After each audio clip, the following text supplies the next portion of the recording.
मुझे चेतन चमत्कारी चिंतामणि श्री पार्श्वनाथ भगवान की, 2400 तीर्थंकर भगवान की, आचार्य गुरुवर श्री विद्यासागर जी महाराज की, आचार्य प्रवर श्री समंतभद्र महाराज की, मुनिषी वीर सागर जी महाराज की, मुनिषी विशाल सागर जी महाराज की। आवाज़ नहीं आ रही। 2 श्लोक का हमें तो बोलने में अच्छा नहीं लग रहा।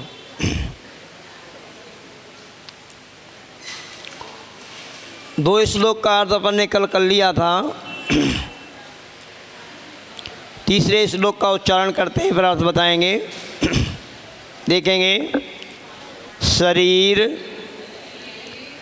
रश्मिप, नहीं खोली, पुस्तक नहीं खोली क्या आपने? पेज नंबर उस पर 253 पर स्वयंभू स्रोत प्रारंभ है। 253 पेज पर 253 से प्रारंभ है। फिर उसके आगे देखें आप रजिस्टर में, आगे पीछे भी हो सकता है। पुरानी वाली में 253 था।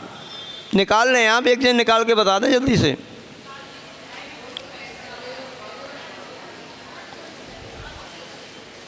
दो 265 है, 64, 65 जो भी है, निकाल लिया। शरीर रश्मिप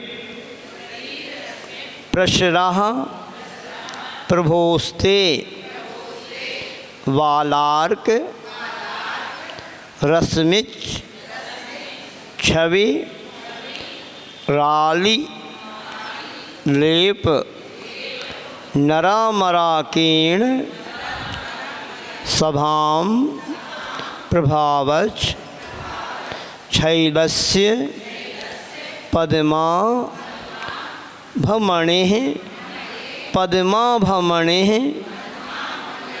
स्वसानुम। शरीर रश्मि प्रसराः प्रभोस्ते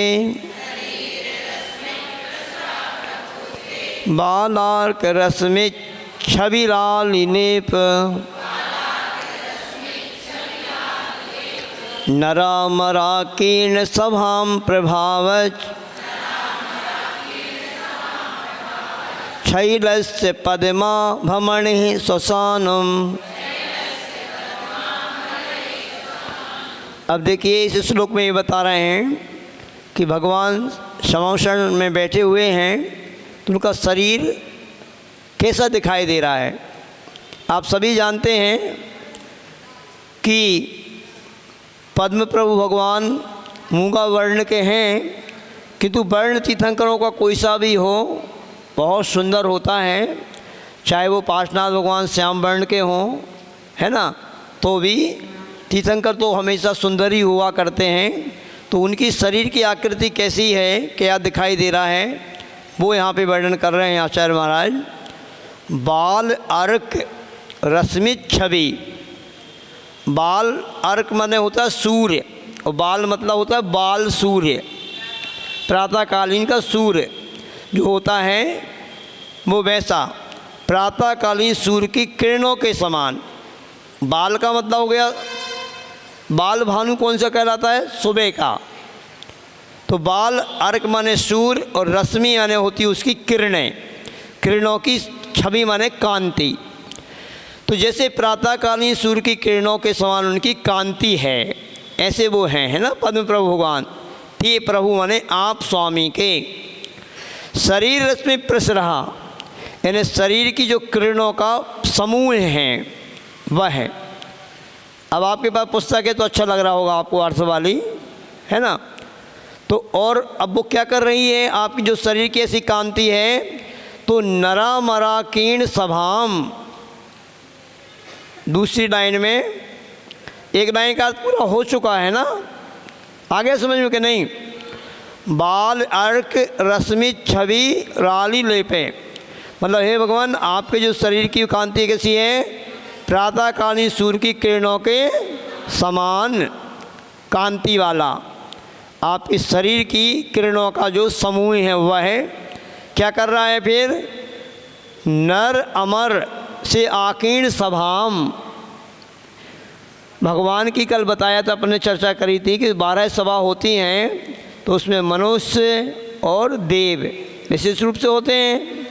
तो मनुष्यों की और देवों की जो सभा से व्याप्त समौषण है उसको क्या कर रहा है? और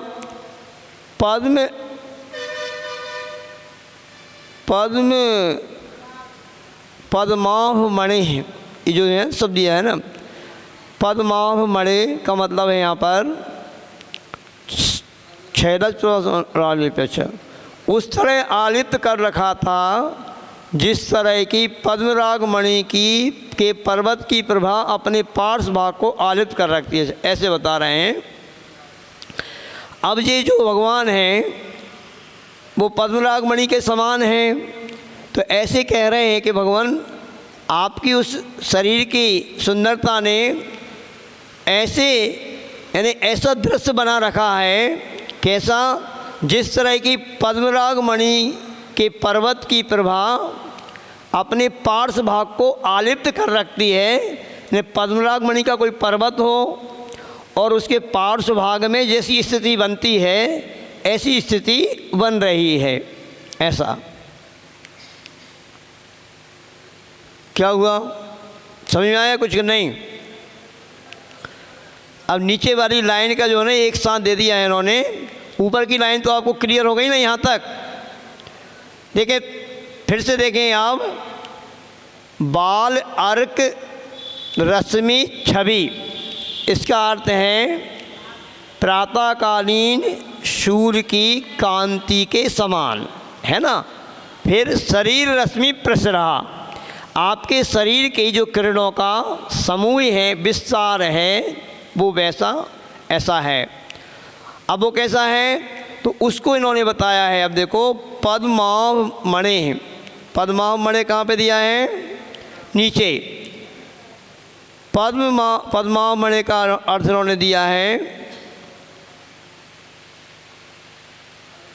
पद्मा ने तो कमल होता है, आवरण। एक मिनट बता रहे हैं आपको, देख के यहाँ से। पद्मामणि, पद्म रागमणि यानी पद्म आवमणि का मतलब वही है, पद्म रागमणि जो होती है ना वह पद्म रागमणि संबंधी। ऐसे कोई पर्वत है, अब भगवान बैठे हैं ना तो पद्मराग मणि का पर्वत है, तो भगवान हो गए पद्मराग मणि के पर्वत के समान। और अब वो पद्मराग मणि की मणि के समान भगवान बैठे हैं, तो ऐसे दृश्य बन रहा है जैसे कि उसका पार्श्व भाग यानी चमकता हुआ दिखाई देता ना, ऐसे, क्योंकि वो बाल भानु की तरह भगवान हैं। इसमें भावार्थ दिया है बहुत सुंदर, आपको समझ में आएगा थोड़ा। देखें हम पढ़ के बता रहे हैं।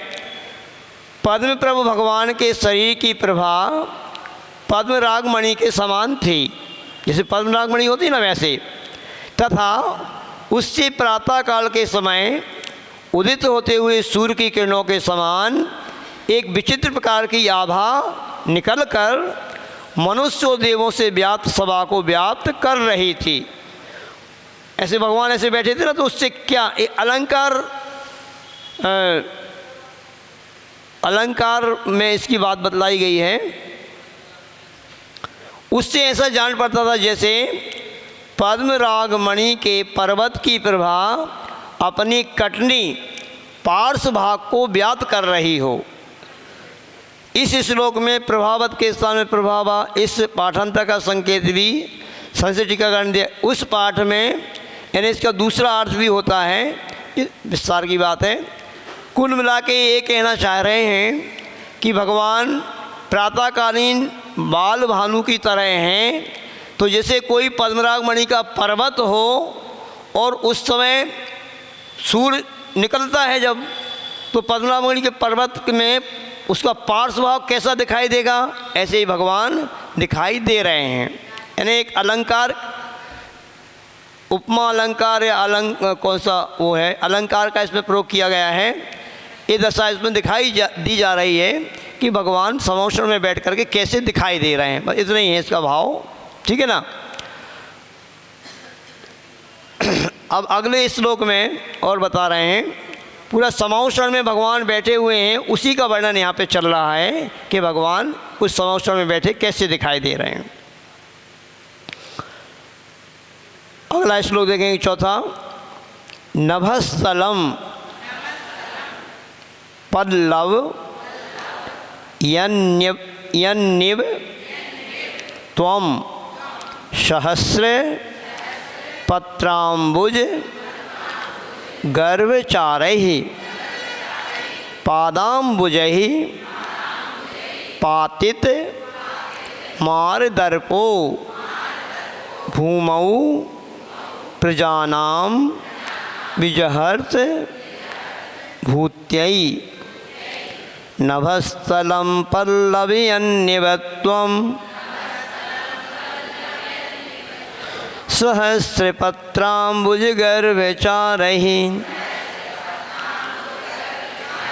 पादाम्बुजैः पातितमारदर्पो भूमौ प्रजानां विजहर्त भूत्यै। पढ़ना आ रहा है कि नहीं आ रहा है? आ रहा है ना। अब देखो, अब इसमें ये बता रहे हैं कि भगवान क्या एक ही स्थान पर बैठे रहते हैं अथवा विहार भी करते हैं। समोषण में भगवान का जो समोषण होता है वो एक ही जगह रहता है कि विहार भी होता है? क्या धारणा है आप लोगों की? विहार होता है ना भगवान का, तो विहार होता है, तो विहार के समय क्या दृश्य होता है वही बता रहे हैं यहाँ पे, कैसे लगता है विहार भगवान का, कैसे होता है। अब पहले बता रहे हैं पातित मार दर्पहा, मतलब ये बता रहे हैं कि आपने मार दर्प, दर्प माने होता है कामदेव, कामदेव के गर्व को जिन्होंने मार दिया है, मतलब नष्ट कर दिया है। दुनिया में सबसे सुंदर कोई व्यक्ति होता है तो वो कहते कामदेव होता है ना, कामदेव होते हैं। अपने यहाँ भी जो 24 कामदेव होते हैं ना, तो बहुत सुंदर होते हैं। कामदेव जब निकलते हैं ना, जैसे सुनते हैं अपना वासुदेव थे, वसुदेव, या हनुमान जी ने जब दीक्षा ली, ये कामदेव थे, या प्रद्युम्न कामदेव थे। तो ये जब दीक्षा लेकर के निकलते थे ना, तो सारे लोग अपना होश हवास खो देते थे। जो मांगी तुंगी जी में एक प्रतिमा है ना, दीवार की तरफ मुख करके बनी हुई है, वही उसी का प्रतीक है कि जो कामदेव रहते हैं ना, तो जब वो आहार के लिए निकले या विहार के लिए निकले, इतने सुंदर होते हैं वो कि सारे लोग अपना होश हवास खो देते हैं। तो वो दीवार की तरफ मुख करके बैठ गए कि अब हमें किसी को देखना ही नहीं। तो ऐसे यही बोल रहे हैं कि कामदेव को ऐसा गर्व रहता है कि मेरे समान दुनिया में सुंदर कोई नहीं है। तो तीर्थंकरों से ज़्यादा सुंदर तो कोई नहीं होता है, कामदेव भी नहीं होते हैं। तो वही उपमा यहाँ पे बता रहे हैं कि कामदेव के दर्प माने कामदेव, उसके पतित मार, यानी उसको गर्व को जिन्होंने नष्ट कर दिया है। ऐसे कैसे हैं भगवान आप? कामदेव के भी गर्व को नष्ट करने वाले हैं। पातित मार दर्पहा, दर्प माने होता है कामदेव। फिर त्वं यानी आप, आपने सहस्र पत्र अम्बुज गर्भचारहि। अब देखो, सहस्र पत्र अम्बुज माने जिसके 1000 दल हैं, पत्ते हैं, ऐसे कमल, कमलों के मध्य में चलने वाले आप। भगवान का जब विहार होता है तो कैसे होता है? कैसे होता है? देवलोग क्या बना देते हैं? कमल, कमलों की रचना कर देते हैं ना, चारों दिशाओं में और उनकी विदिशाओं में भी, क्योंकि पता नहीं होता है कि भगवान का विहार किस दिशा में होने वाला है। जब आचार्य गुरुवर विद्यासागर जी महाराज का ही पता नहीं पड़ता है जब वो विहार करते हैं कि आचार्य जी कहाँ जाने वाले हैं। पता है आपको, हम लोग जब रहते थे आचार्य जी के संग में, तो कई बार तो आचार्य जी 1-2 किलोमीटर विहार कर जाते थे, तब पता पड़ता था कि हम बिहार हो गया। तो ऐसे देवता लोग चारों दिशाओं में और विदिशाओं में, यानी एक दिशा में लगभग यानी 225 कमलों की रचना होती है। ये पूरा का पूरा दृश्य जो है ना, अभी पूज्य मुनिपुंग सुधा सागर जी महाराज ने बिजोलिया पार्श्वनाथ में दर्शाया है कि भगवान का विहार कैसे होता है, साक्षात दृश्य वहाँ पर दिखाया गया है। एक बार की बात है, आचार्य श्री की प्रारंभिक अवस्था का ये संस्मरण है कि आचार्य श्री ने अपना, उस समय आचार्य श्री प्रति रविवार को प्रवचन करते थे, अपना टाइटल रख देते थे कि आज हमारा इस शीर्षक पर प्रवचन होगा। तो फिरोजाबाद की बात है, 1975 की बात है, चातुर्मास आचार्य श्री का वहाँ पे था और टाइटल रखा गया अतिथि। कोई अतिथि के ऊपर कल हमारा प्रवचन होगा। अब जैसे रविवार आया और आचार्य श्री ने बस सुबह सुबह विहार कर दिया। अब लोग, जनता पीछे आचार्य श्री की दौड़ रही है कि आचार्य श्री आपका तो प्रवचन होना था आज अतिथि के ऊपर। तो आचार्य श्री ने कहा, मैंने प्रवचन अभी मुख से देता था, अब प्रवचन मैंने अपनी चर्या से करके बताया है कि अतिथि कौन होता है। यश यानी जिसकी आने की कोई तिथि नहीं होती है और जाने की कोई तिथि नहीं होती, वो अतिथि कहलाता है। तो ऐसे अतिथि आचार्य गुरुवर विद्यासागर जी महाराज हैं, तो तीर्थंकर भगवान तो साक्षात फिर उनका विहार कहाँ होना है कोई पता नहीं हुआ करता है। इसलिए देवता लोग चारों दिशाओं में विदिशाओं में कमलों की रचना कर देते हैं। वही दृश्य यहाँ पे बता रहे हैं, वही यहाँ पे दिखाया जा रहा है कि वो कैसा दृश्य रहता है।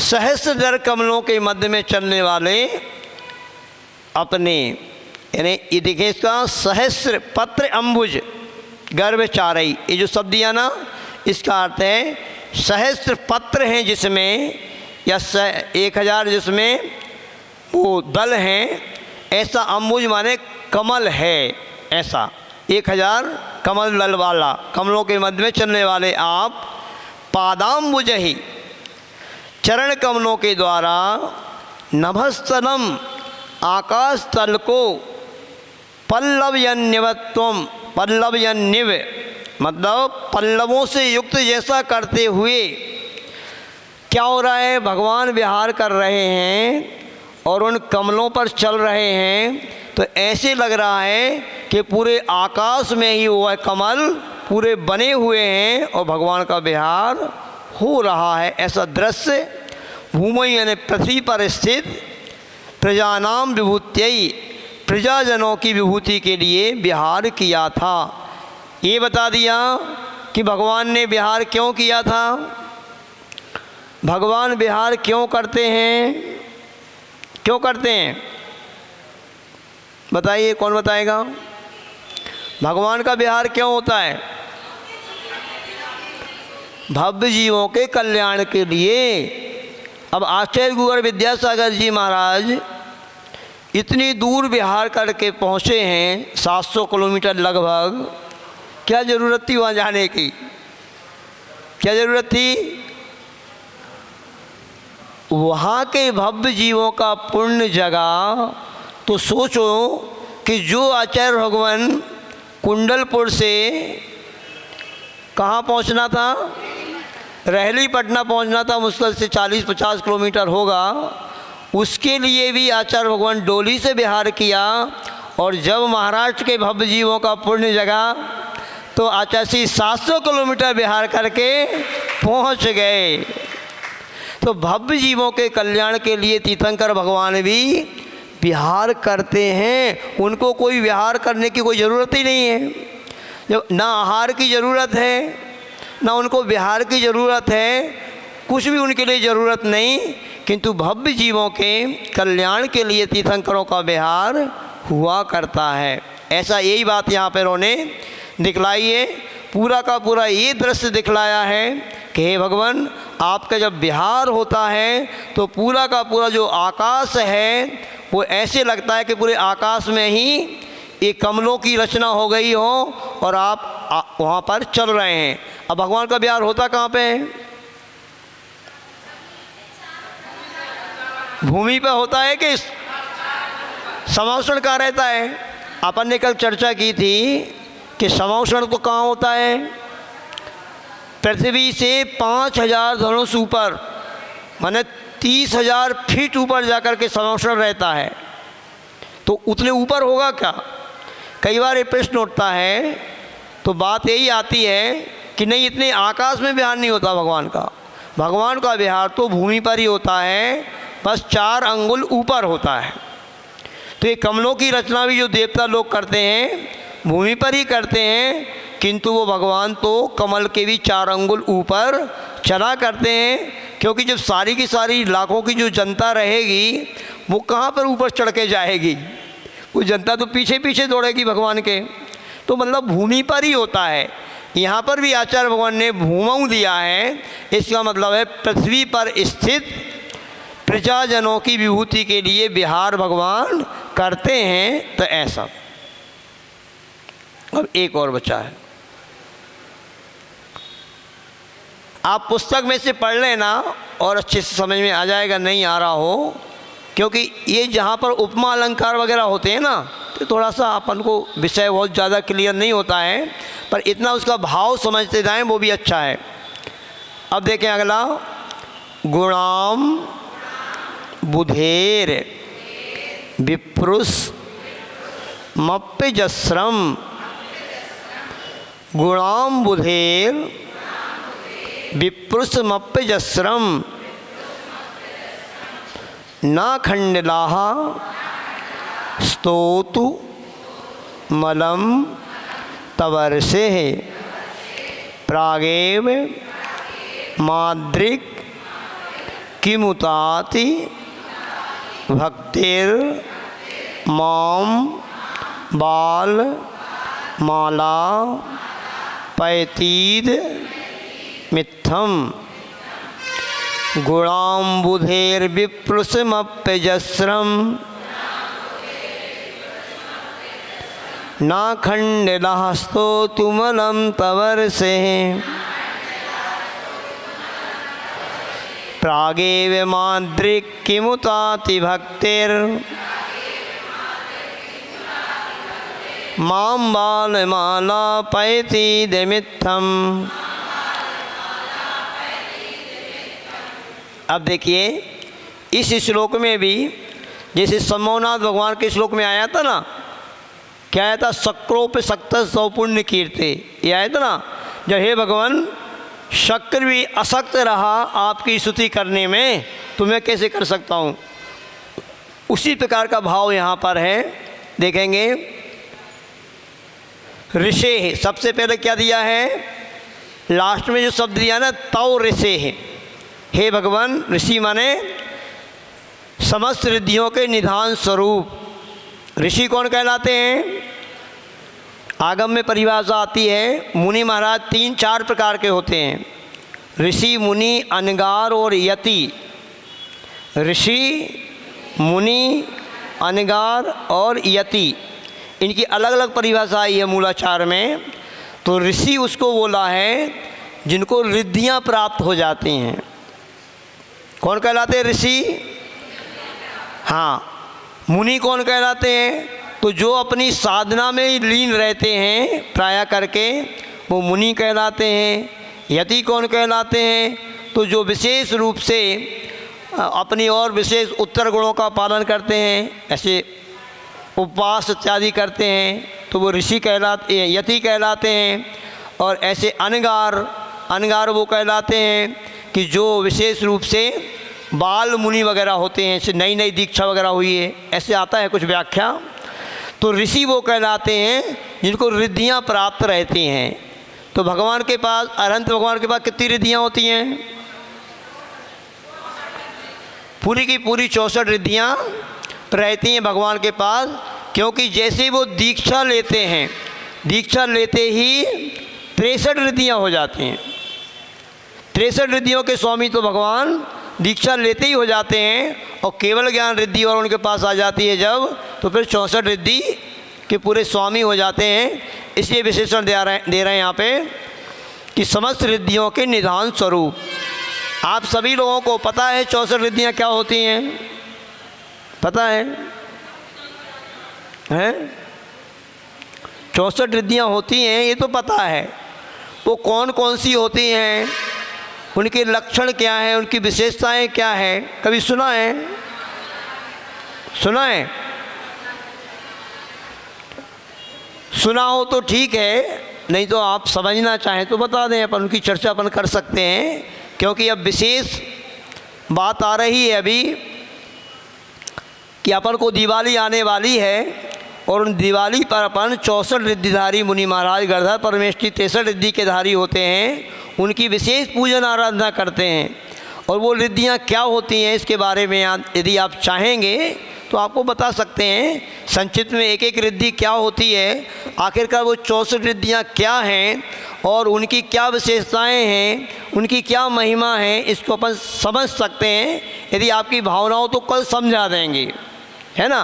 तो आज तो इतना ही रखते हैं अभी कि समस्त रिद्धियों के निधान स्वरूप तब मैंने आपके गुणाम्बुधे।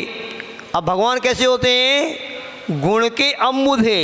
अम्बुध माने होता सागर, जो गुण के सागर स्वरूप हैं भगवान आप, गुणों के भंडार हैं आप।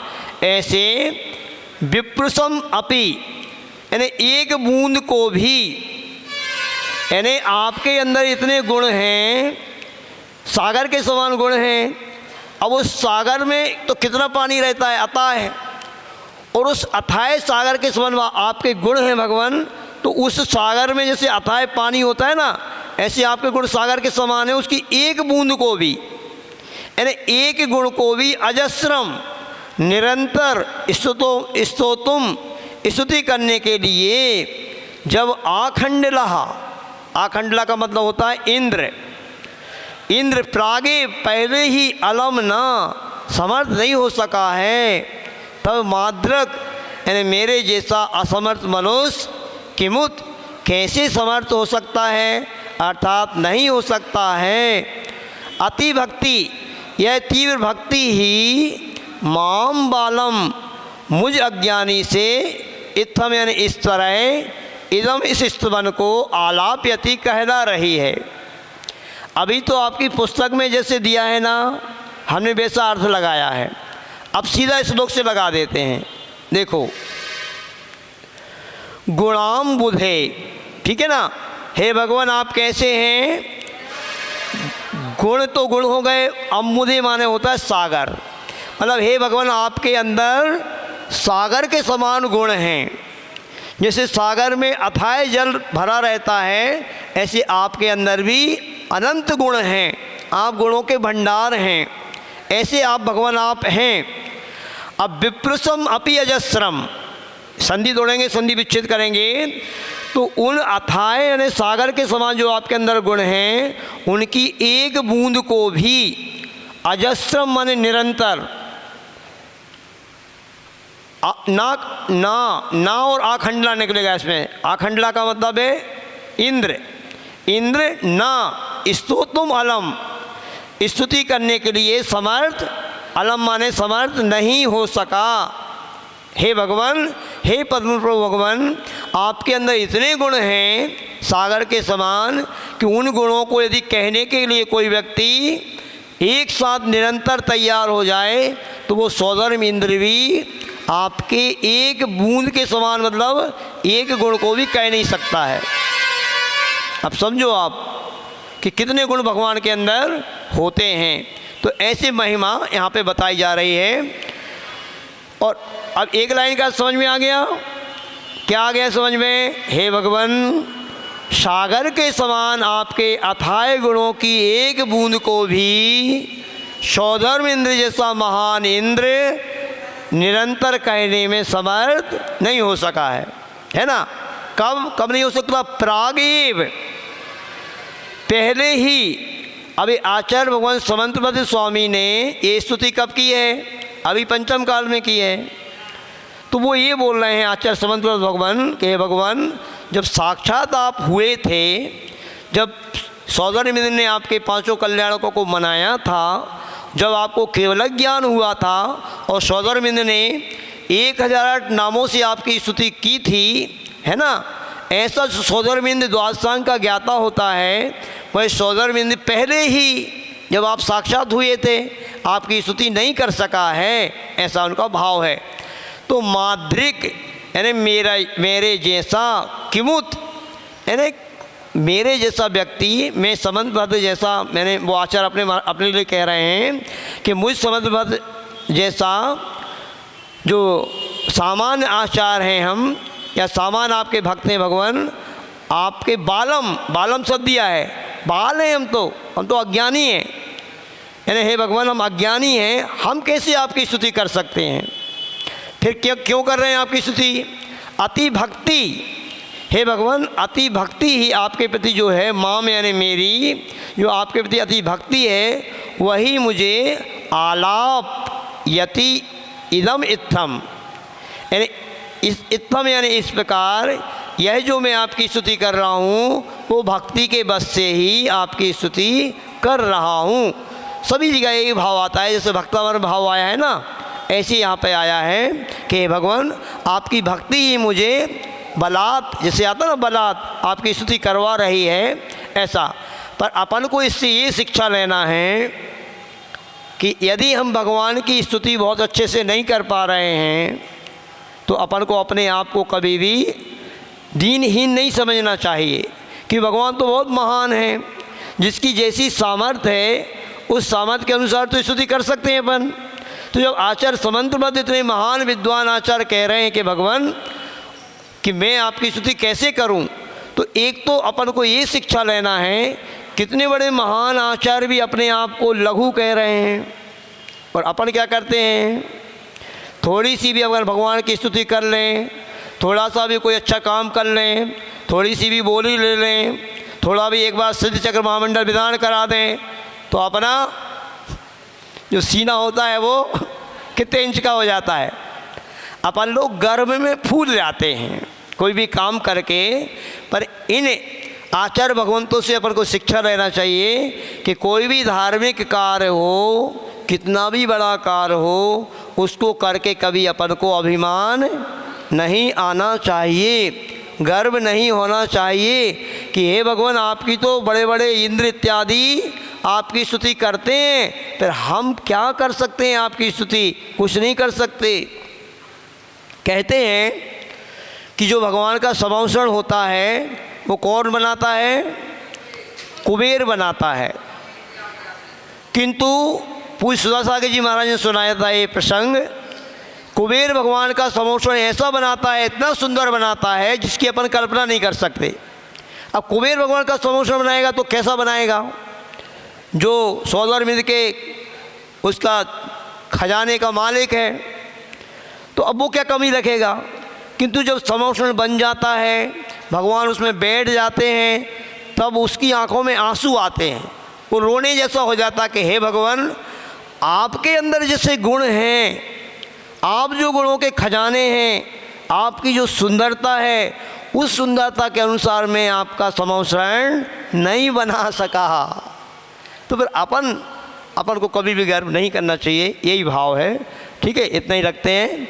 कल से आप चाहेंगे तो 64 रिद्धियों का विशेष वर्णन आपको बता सकते हैं संक्षिप्त में, ठीक है ना, क्योंकि ये पाठ तो अपन करते चलें, इसके अनुसार जैसे वो 64 रिद्धि क्या होती हैं, तो कल का विशेष वर्णन 64 रिद्धि का रहेगा। ठीक है, बोले आचार्य गुरुवर श्री विद्यासागर जी महाराज की।